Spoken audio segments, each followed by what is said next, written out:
Vogliamo rivolgerci alla parola del Signore e ho desiderio di condividere con voi un passo che troviamo scritto in Matteo, capitolo 13, dal verso 44 fino al verso 52. Matteo, capitolo 13, dal verso 44 fino al verso 52. Amen. Appena trovato vi invito ad alzarvi in piedi. Scusate.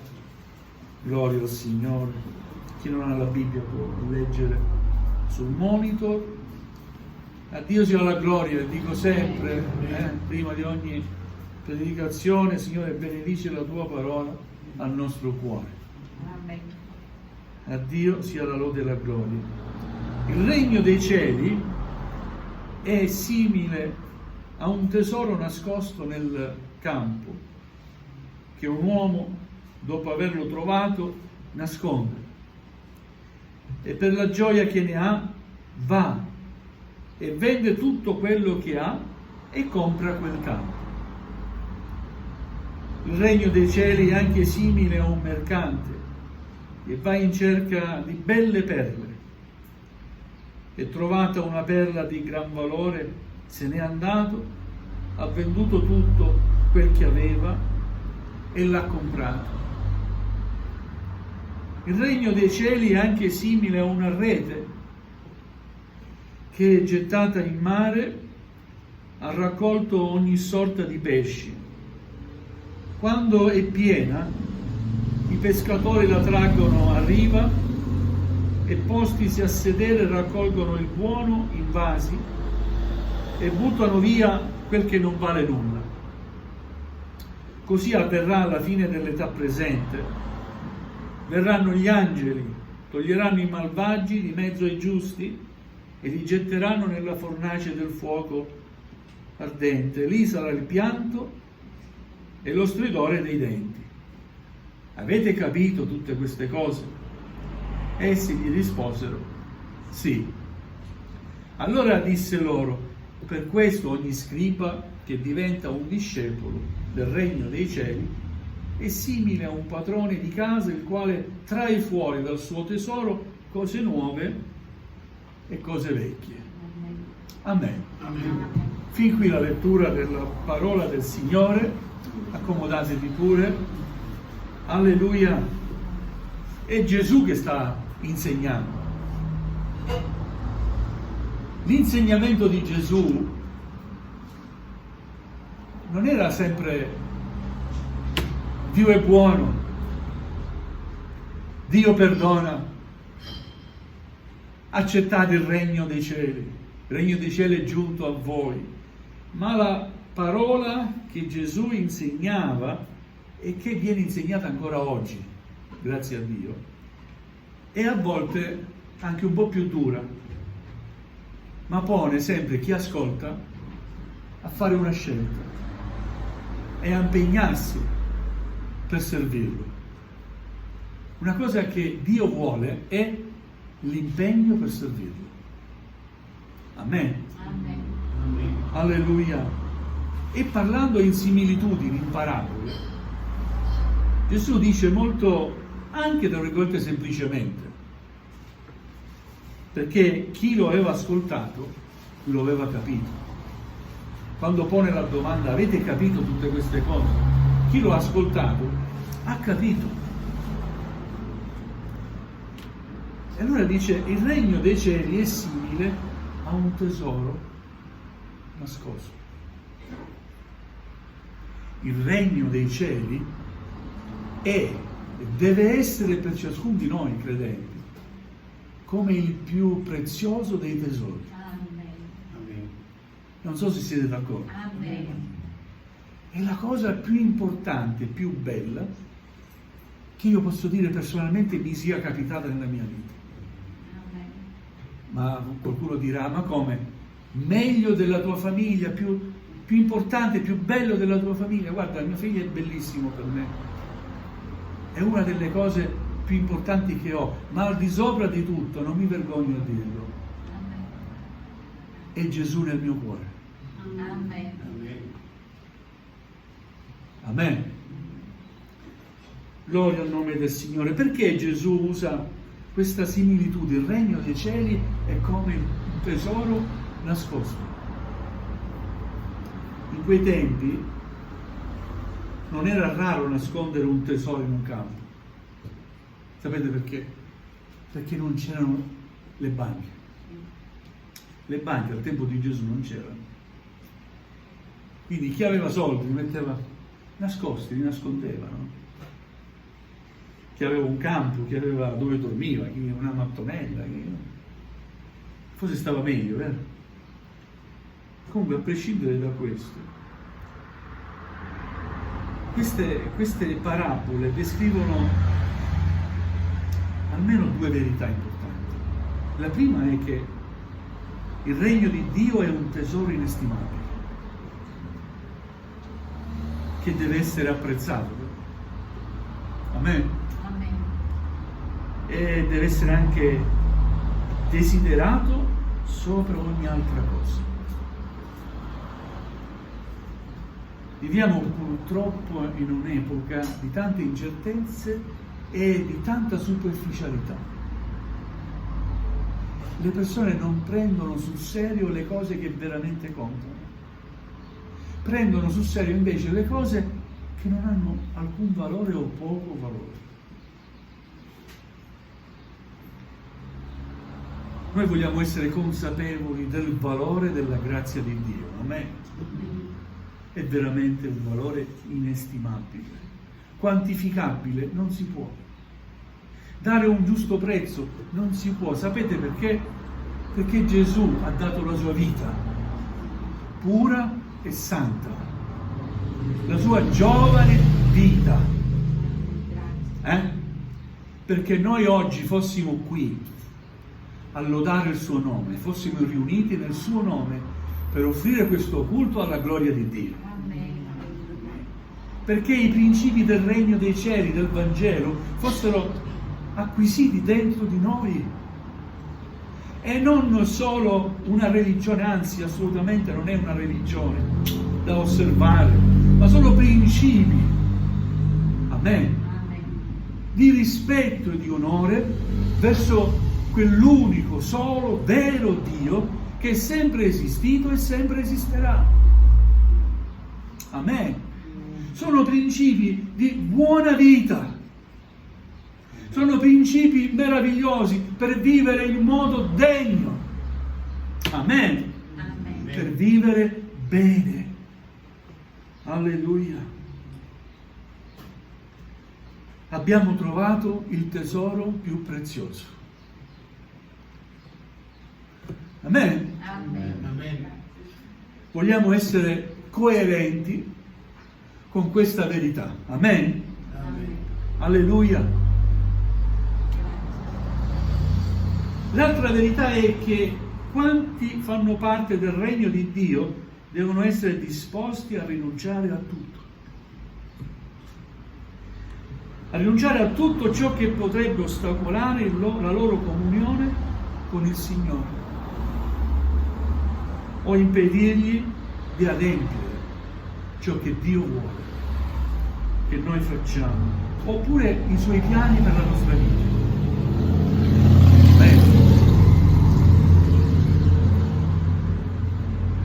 C'erano tempi antichi che mi sono stati raccontati, io non ho vissuto, ma ho vissuto altri momenti belli di fede, ma ci sono stati momenti nei quali i credenti non avevano paura di essere arrestati. Andavano lo stesso a riunirsi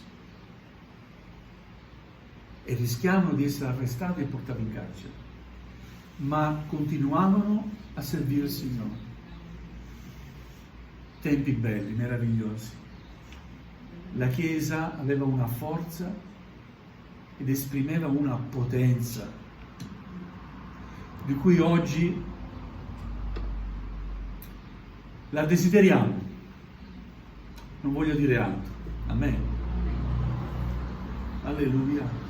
Guardate che persone ammalate venivano guarite mentre si recavano in chiesa.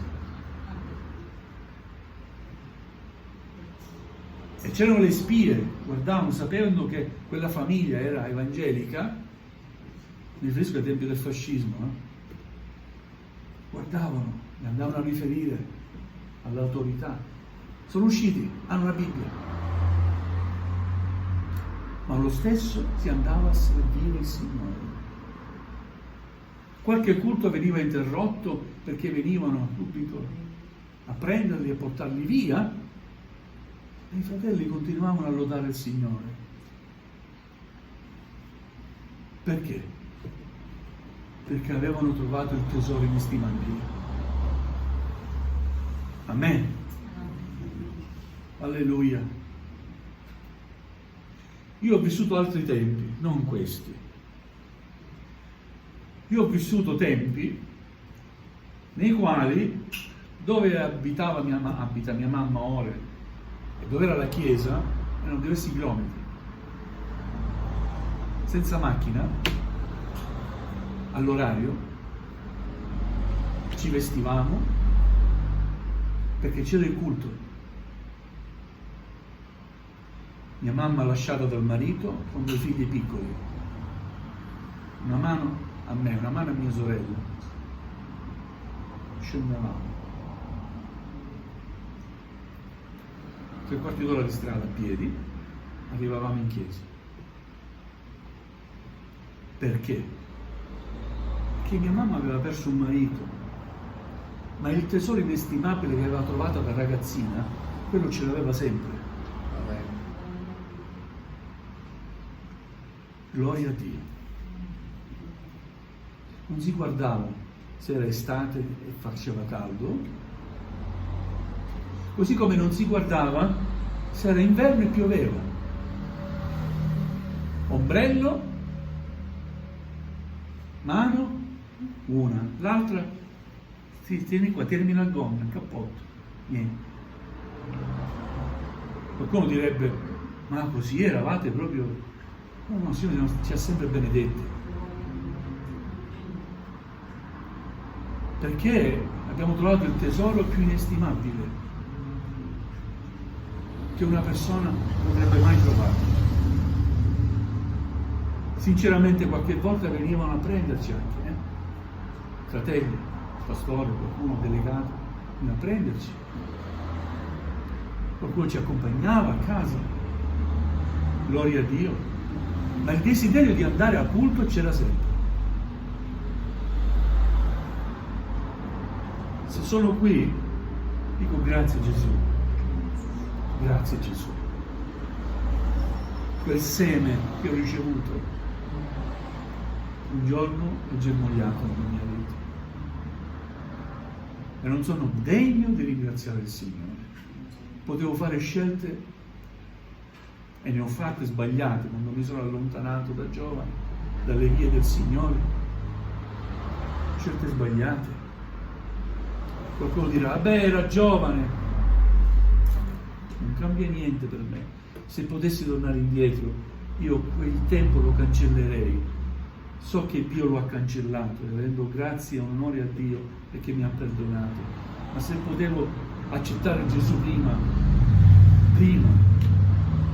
lo avrei fatto adesso. Gloria al Signore. Amen. Quanta superficialità. Sapete quanto fa male un pastore? Dice, ma ti fa male? Ma perché? Perché sento quanto fa male a Dio. Ma perché senti che fa male a Dio? Perché anche tu lo puoi sentire che a Dio fa male. Quando ti senti dire, non posso venire in chiesa perché, sai, sono impegnata, devo accompagnare i figli a fare sport la domenica, a fare sport. Hai trovato il tesoro?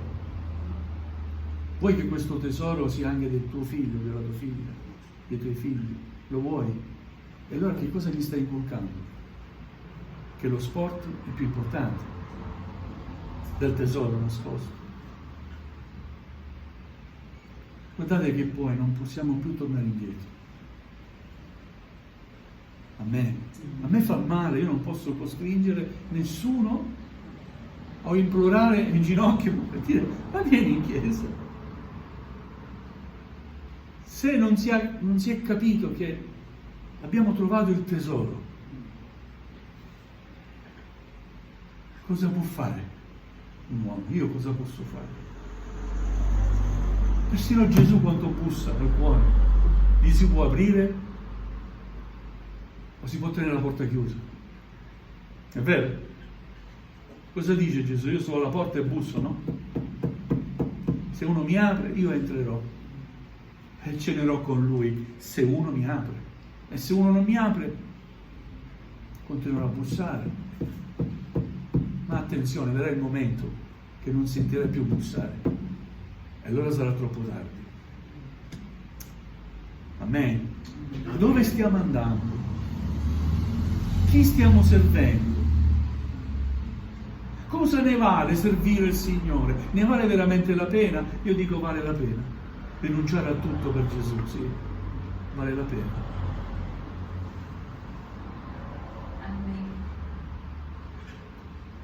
Quando ero ragazzo lavoravo in una televisione privata e giusto dovevo riprendere la partita di calcio che mi impediva di andare in chiesa. Poi iniziava alle 3, la chiesa era alle 5, cioè non ci arrivavo, no?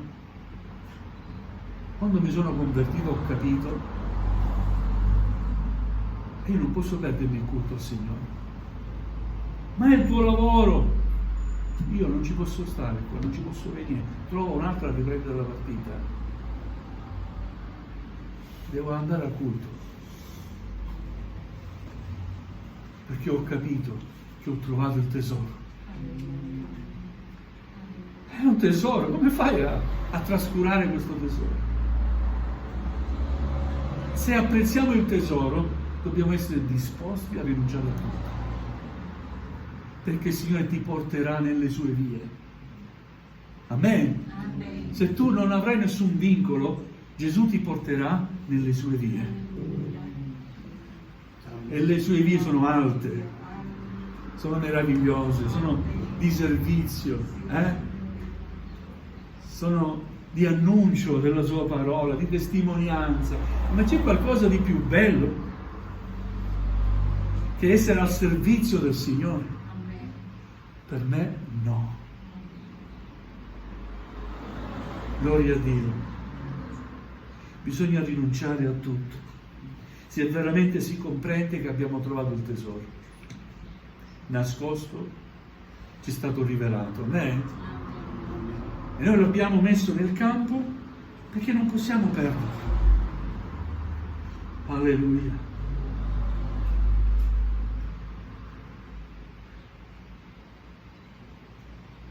Il regno dei cieli deve essere la nostra priorità assoluta. Quando abbiamo letto ha venduto tutto, significa che dobbiamo distogliere l'intero nostro cuore da qualsiasi altro interesse per concentrarci su Cristo. Se leggiamo Romani capitolo 12 versetto 1, l'Apostolo Paolo scrive così: vi esorto dunque, fratelli, per la misericordia di Dio. Vedete, gli uomini di Dio parliamo, dobbiamo parlare con amore. Vi esorto per la misericordia di Dio. Non dovete farlo perché sennò andate all'inferno, no. Si parla sempre con amore, no? Ma la verità è importante, quella che viene annunciata. Vi esorto dunque, fratelli, per la misericordia di Dio, a presentare i vostri corpi in sacrificio vivente, gradito a Dio. Questo è il vostro culto spirituale, o qualche traduzione dice il vostro culto razionale. Ci offri il tuo culto anche con la tua vita, con le tue scelte. Amen. Nel tuo corpo, per quello che sei. E Dio viene onorato dalla tua vita. Perché il culto non è solo quello che facciamo qui la domenica. Il culto è anche la tua vita. Amen. Signore, ti offro la mia vita. quello che sono, te lo offro, Signore, sono tuo, perché tu sei mio. O no? È diventato il tuo Salvatore Gesù. Amen. Alleluia, puoi dire Gesù è il mio Salvatore, mio. Amen. E allora puoi anche dire Signore io sono tuo. Amen. Tu sei mio, io sono tuo. Alleluia. Disponiamoci a mettere in secondo piano ogni cosa per servire soltanto il Signore. Gloria a Dio. Amen. Ho conosciuto fratelli che hanno fatto delle scelte pur di servire il Signore. Scelte che costavano.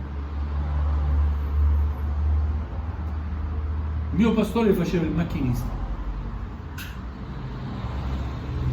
E per essere presente al culto si faceva mettere nei turni in modo tale che poi la domenica a quell'ora lui era presente.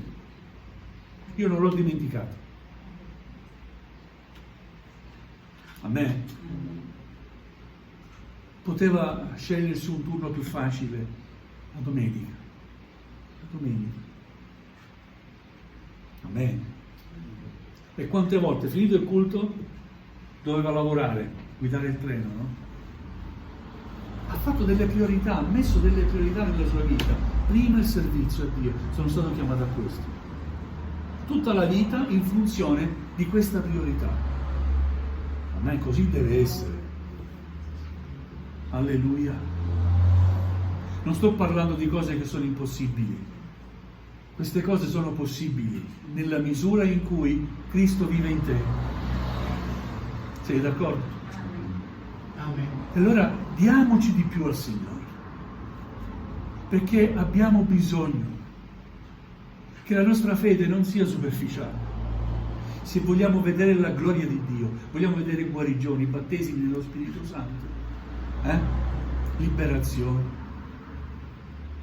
dobbiamo dare di più a Dio.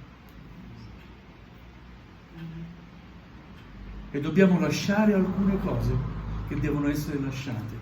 Prima, amare te, Signore, servire te, conoscere te, Signore. Alleluia.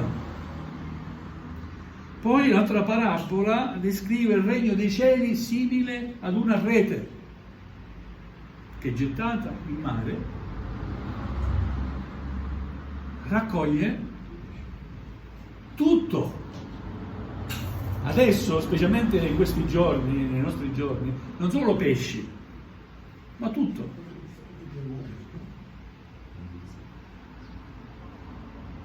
Questo ci fa pensare a un'altra cosa profonda che Gesù racconta per far capire ancora una profonda verità. Gesù vuole affermare che l'Evangelo è offerto a tutti. Amen. La rete è gettata in mare. Per tutti. Ma non tutti, anche se presi dalla rete, sono veramente figli di Dio.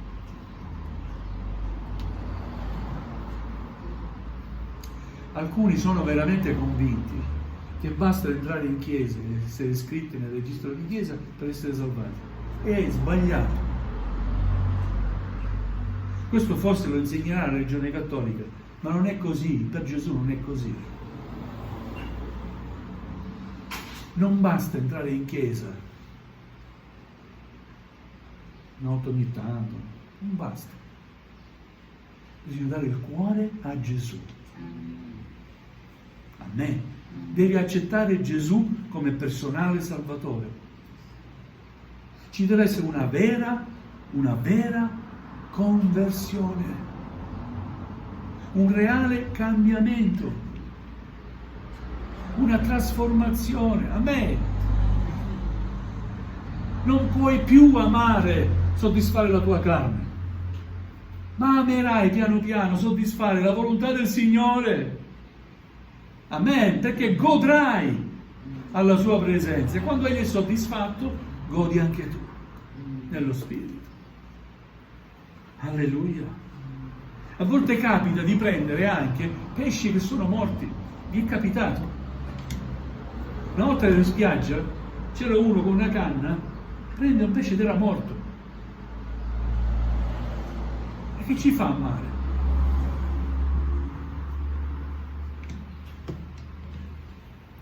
Soltanto quanti vivono la vera fede con purezza, giustizia, faranno parte del regno di Dio. Amen. Amen.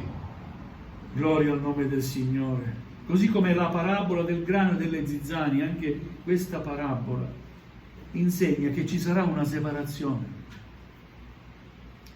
Cosa dice Gesù in questa parabola? Dopo che la rete è piena, i pescatori si siedono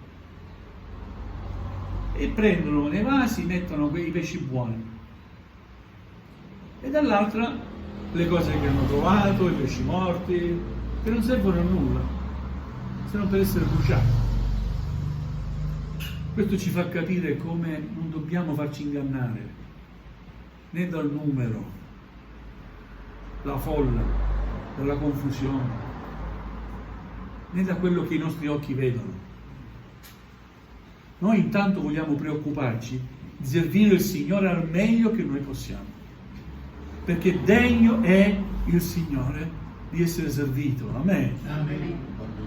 Noi preoccupiamoci di servire il Signore, poi non vogliamo guardare i cattivi esempi che purtroppo ci sono.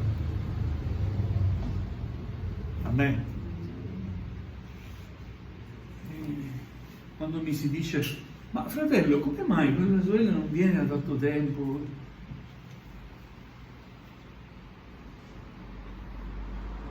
Non guardare queste cose, serve il Signore.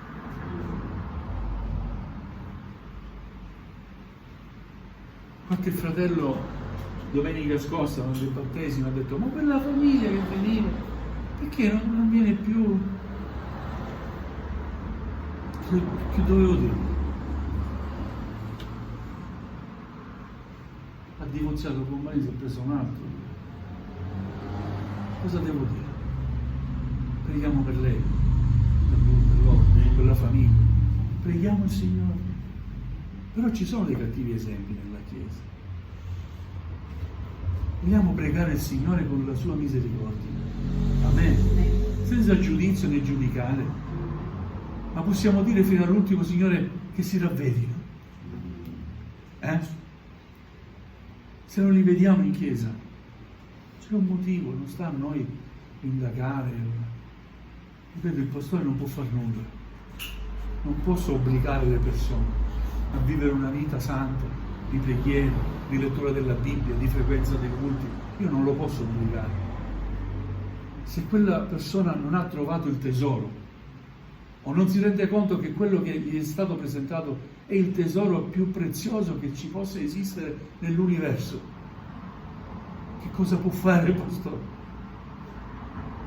Se non pregare il Signore con profondo dolore e piangendo, e dire: Signore, quelle anime, Signore, ti prego, a che si ravvedino. Cosa può fare? Alleluia. L'ultimo esempio che fa Gesù è quello dello scriba, no? Ogni scriba che diventa un discepolo. Gli scribi erano quelli che trascrivevano la legge. La Torah, la legge, la trascrivevano. E poteva capitare che qualcuno, trascrivendo, veniva anche toccato dal cuore, no? La parola del Signore, o anche ascoltando Gesù predicare, non lo so, ma qualcuno si ravvedeva, qualche scriba. Però era legato alle tradizioni.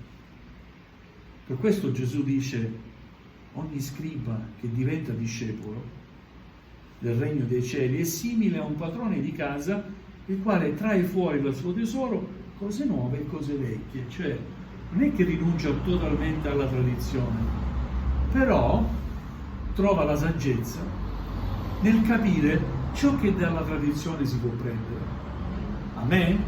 E ciò che viene dalla, tra virgolette, novità di Cristo Gesù. Alleluia. Amen. Quindi non tutto va tralasciato, Ci sono delle cose buone da prendere che vanno viste con guida dello Spirito Santo, vanno viste nella rivelazione piena della grazia che è in Cristo Gesù. Amen. Alleluia. Concludendo, non dico bugie, concludendo, sto veramente concludendo. Dio ci aiuti a non guardare i cattivi esempi. Non so perché, ma sono sempre quelli che vengono guardati. Distogli il tuo sguardo dai cattivi esempi. Ci sono, ci saranno sempre nella Chiesa. Alleluia. Vogliamo guardare i buoni esempi. Amen. A chi serve il Signore, chi fa sacrifici, chi rinuncia. Questi dobbiamo guardare. Non perché è un pazzo, un folle, siamo dei pazzi, no. Perché si comporta come uno che ha trovato il tesoro. Amen. Alleluia. Quindi vogliamo guardare i buoni esempi.